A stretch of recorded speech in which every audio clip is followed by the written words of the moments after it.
And I have had maybe 100 people demanding that I embrace Ashton Forbes' theory, hypothesis, and give it the credibility that all of them think it deserves. I'm sorry, I don't think it has credibility, and I think that the video is almost certainly a hoax. What happened? Because you have a theory that there's these balls that are plasma balls that are circling the plane, and you're saying that they were able to open up a wormhole. They have the technology to do that and suck the plane into this wormhole. And so I'll play this, and you tell me what we're looking at. So, so this is the slow-mo of the zap from the drone video. And in this slow-mo, you can really see the heat signature of those orbs extremely clearly.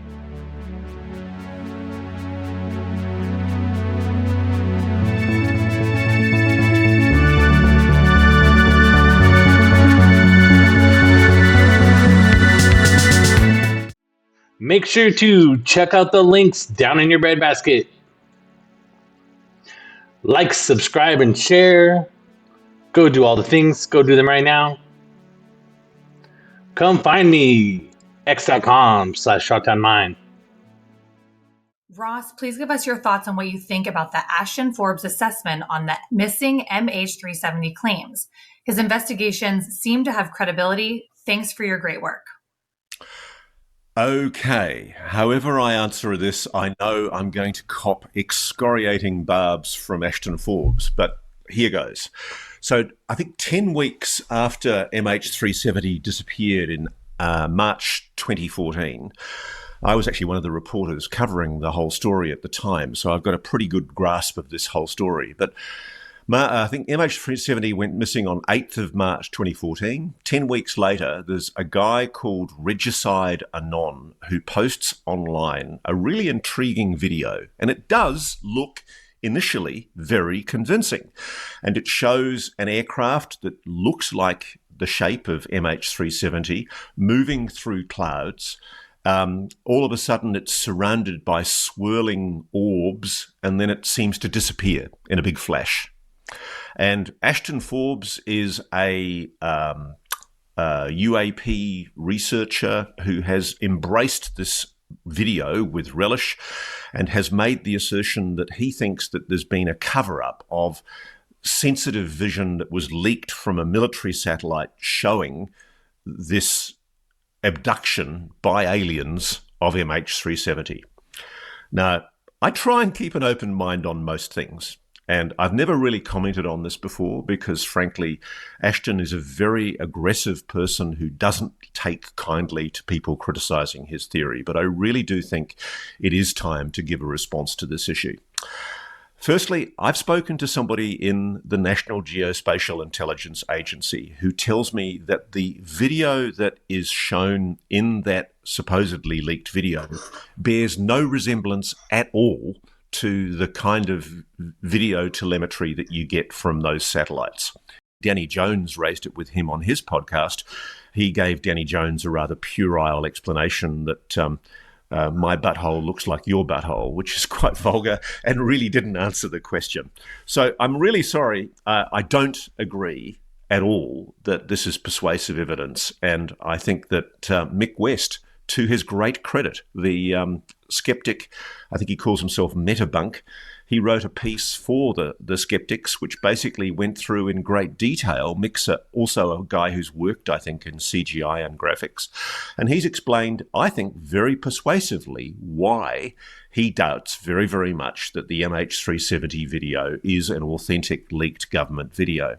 But I know, as I say this, that I will immediately become the victim of excoriating attacks from Ashton Forbes, who is unbelievably aggressive. Ashton Forbes, making the rounds. Redacted is one of my favorite kind of alternative news media podcasts. Clayton often brings on ufology people. They're usually kind of more on the woo side. So he'll bring Stephen Greer. He'll bring the guy with the eyebrows on. Often. Billy Carson. Ashton Forbes isn't usually considered in the woo category or in one of the woo camps. He's a whole ufology camp to himself, which is the MH370 topic. And Ross Coulthart gives kind of a great breakdown there of when the original event happened, and then we get some videos later, and then it's not for a whole decade or more later that we see the videos resurface and Ashton Forbes kind of take the helm on this particular topic and just go ape with it. And so the way that he took the ufology kind of community by storm, he instantly became like one of the biggest ufology villains out there.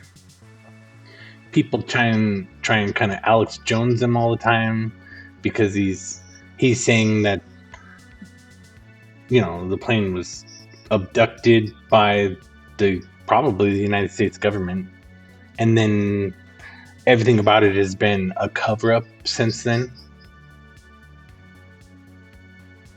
And so they say that his detractors will say that he's doing a real villainous disservice to the families of the victims of flight MH370 by saying that maybe they're not dead, or that they didn't die in that manner, or whatever happens to be, that he's re-victimizing them.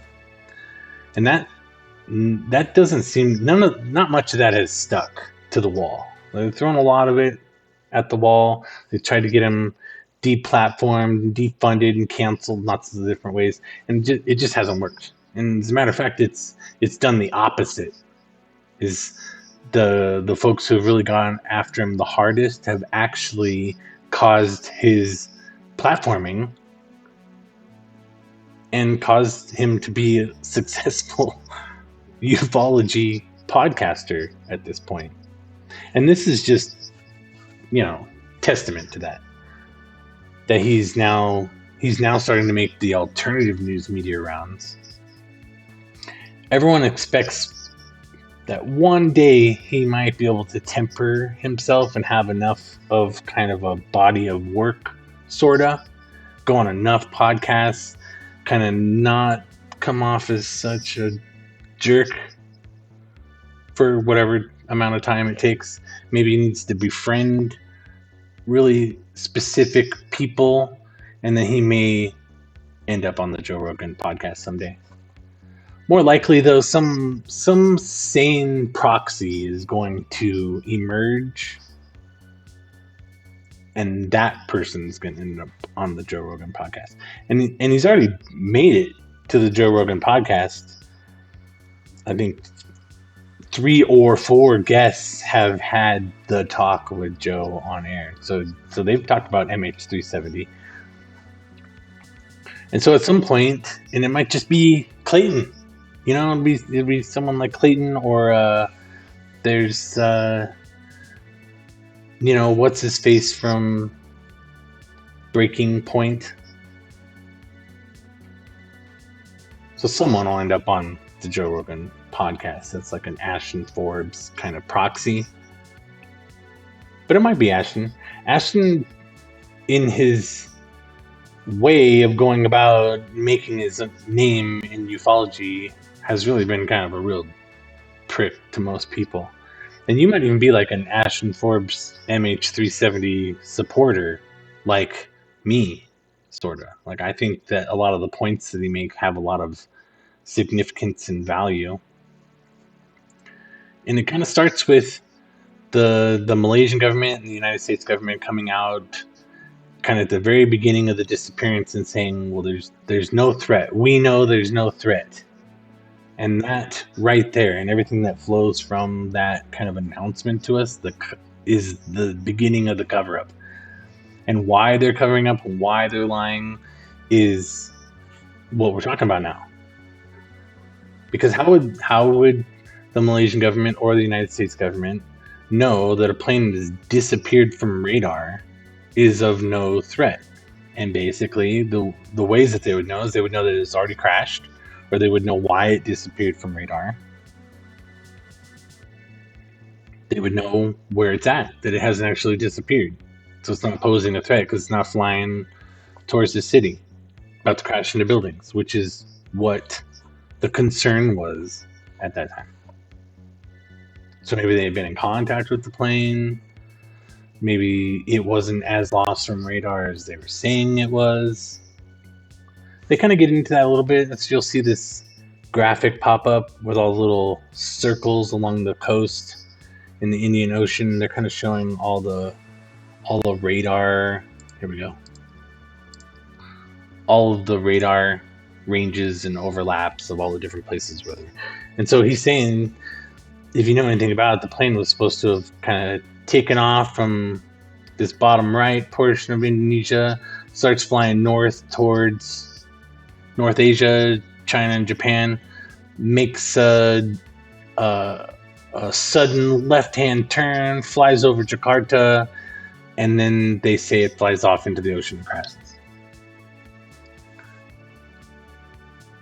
And so part of Ashton's point is he says, well, why is the plane off radar if we have all these radar? And as soon as it went south at all, it would be in American military and Australian NATO radars.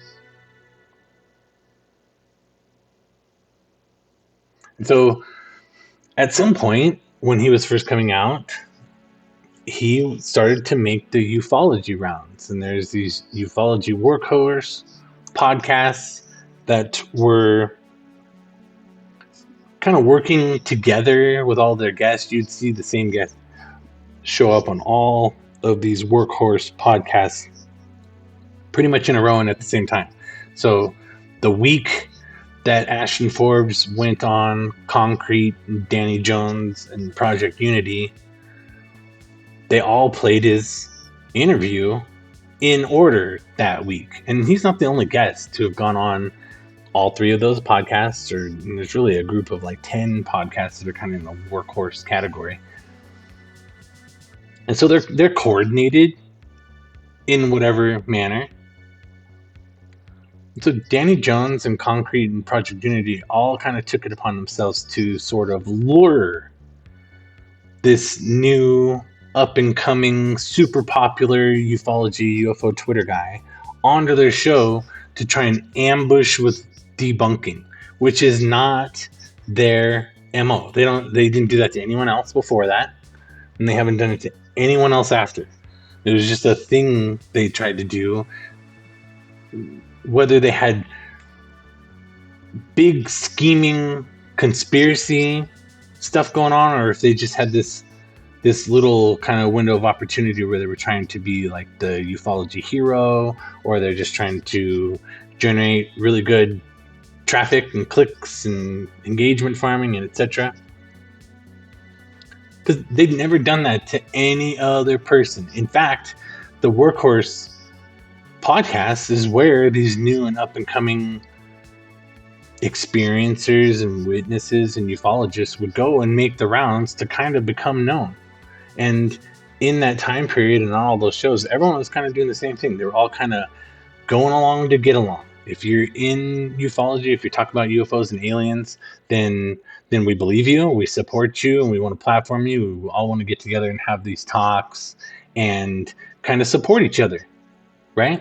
So even if we don't really believe you, even if you're kind of wacky, or if you're more woo, if you're more nuts and bolts, if you're more aliens, or if you're more remote viewing, or if you're more into abductions, or if you're more into experiencers, even like the good benevolent alien Greer people or the bad evil allies of humanity people, they're all doing the same thing. They would all go through the Workhorse podcasts, do the interviews, then post all the run-up on their own podcast and do all the things on Twitter and all the link sharing and everything.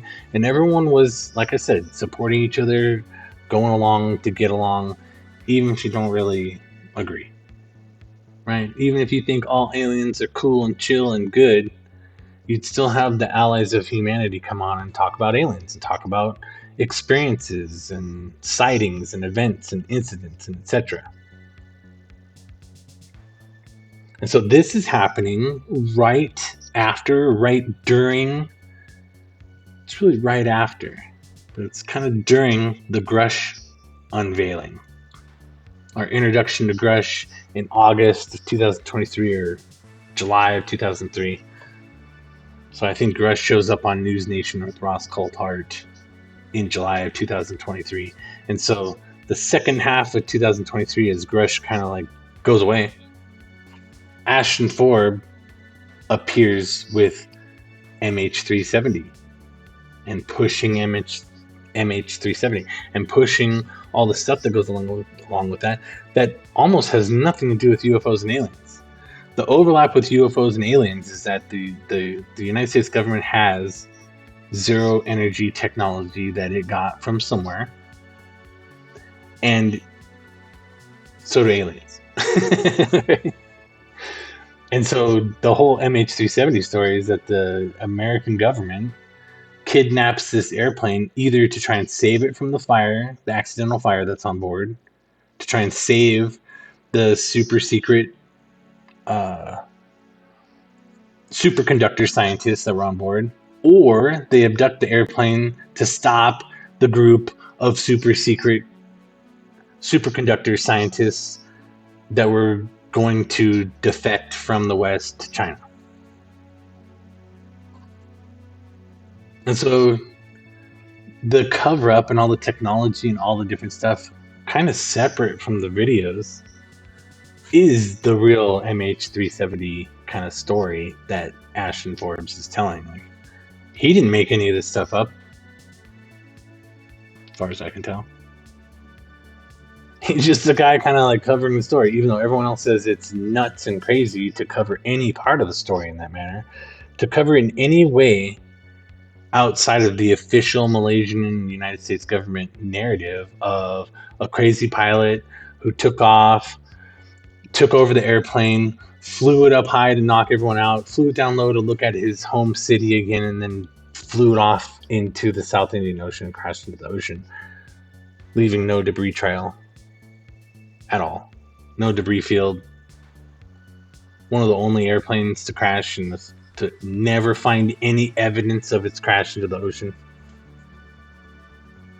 So there is elements that have strong credibility to the story that he's telling that isn't even his story.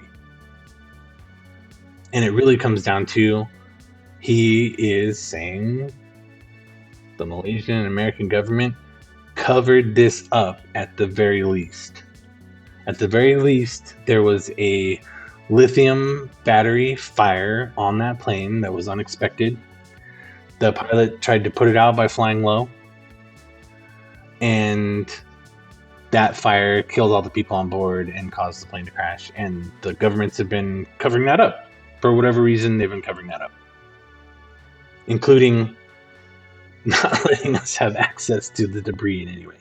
And then it just kind of expands from there into all this other kind of new age stuff that is adjacent to ufology, primarily the idea of free energy, the free energy and the 0 point energy being required for these orbs to operate in the way that they're operating, and for 3 or 4 orbs to create a portal and zap an airplane, abduct it away somewhere to where it wouldn't leave a debris field anywhere where it could have flown. And then you have the cell phone stuff and the debris stuff and the other stuff that has to do with Diego Garcia and etc. And so all that's really water under the bridge at this point. Project Unity, Danny Jones, Concrete, bring him on his podcast. They attempt to ambush him with debunkering. It doesn't really work.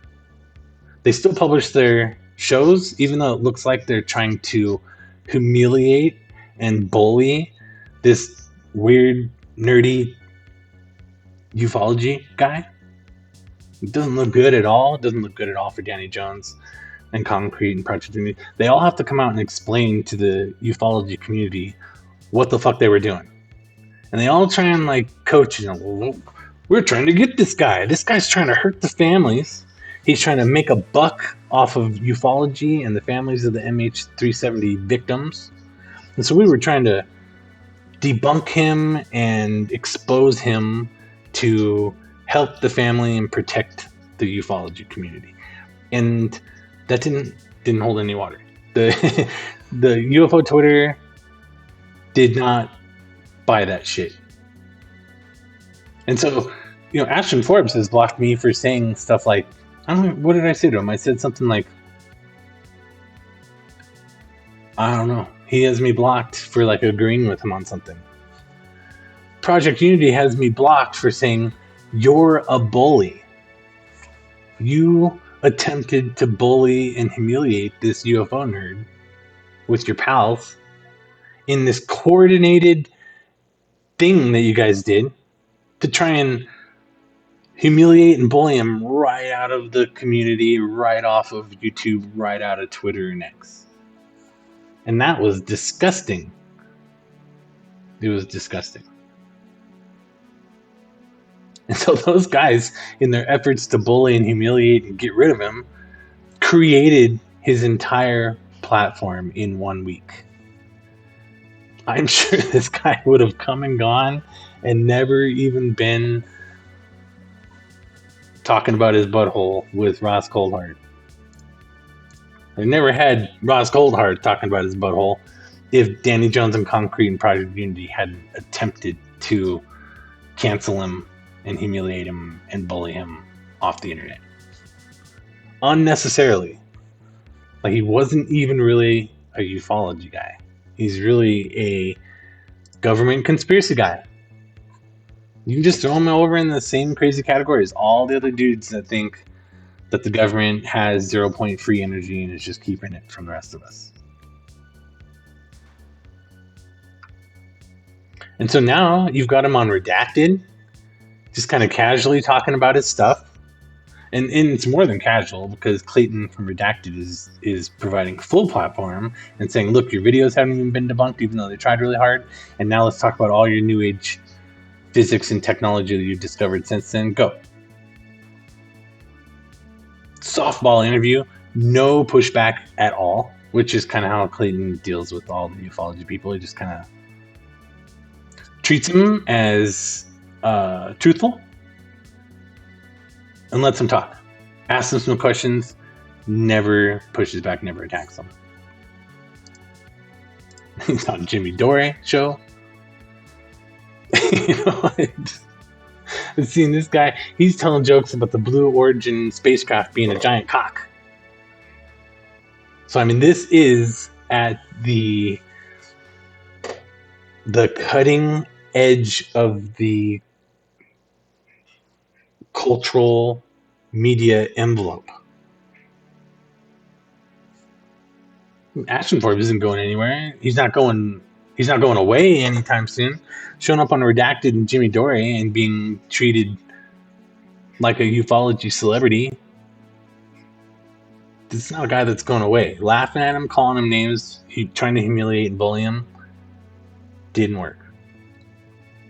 Whether you're into the MH370 stuff or not, whether it belongs in ufology or not, the guy's platform is solid. It's set. He's moving up. Ross Coulthart here. He does this little questions and answer thing at the end of the week on News Nation Reality Check. Question number 3 this week was, what do you think about Ashton Forbes' assessment of the MH370 claims? And Ross Coulthart says, I think Ashton's crazy. I don't think the videos are good. I don't think any of his theories are good. You get him in here making fun of Ashton's parable about buttholes that he told to Danny Jones. Because Danny was saying, well, isn't what you're talking about similar to this, and this? And Ashton says, no. And this is after they brought on the guy to try and debunk him and hit him with all this fake graphic stuff that was not part of the agenda when Ashton Forbes was invited onto the show. So I think it's pretty obvious if you watch the Danny Jones interview with Ashton Forbes that Ashton is telling Danny to go fuck himself. So he says, no, those things are not similar. Just because me and you both have buttholes does not mean our buttholes are similar, even though all buttholes are similar. And so that's the butthole nonsense that we now have Ross Coulthart throwing out there. And, he apologizes to his co-host there, and she says, "Oh my God, I didn't expect to get butthole quotes out of Ross Coulthart today." And I kind of wasn't expecting it either. I kind of forgot about the whole butthole thing until Ross Coulthart brings it up, of all people. So Ashton Forbes is not going away. MH370 is not going away. Think what you want about free energy and zero port energy. It's not going away either. These are regular tropes of ufology, and the MH370 category is a thing that cannot be escaped, no matter how much Ross Coulthart, of all people, quotes Mick West.